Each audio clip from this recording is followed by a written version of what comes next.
বন্ধু মনে রাখো ভাইয়া, একটা কথা শক্ত কই, রাগ হইও না প্রিয় ছেলে বাপ। এই কপাল পৃথিবীতে উপার্জনের দুনিয়াবি কোনো কাজে লাগে না। এই হাত পাও এগুলা মানুষের অঙ্গ প্রত্যঙ্গ কাজে লাগে বিভিন্ন উপার্জনের কামে।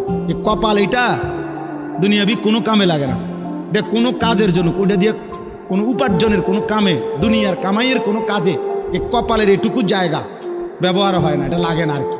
তাই এটা আল্লাহ তাআলা কেন বানাইছেন? খোদার কসম রব্বুল আলামিন এই কপাল শুধুই সেজদার জন্য বানাইছে, শুধু সেজদার জন্য।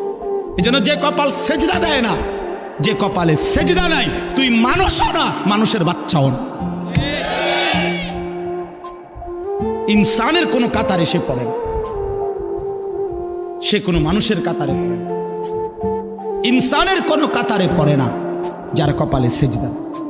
কারণ কপাল বানানোই হয়েছে, সেজদা কাকে বলে? ওয়াদউল জাবহাতে আলাল আরদ, জমিনের মধ্যে কি রাখা, এই তো কপাল রাখাটারেই কি কয়, তার মানে সেজদা কপাল। কপাল বানানোই হয়েছে কিসের জন্য?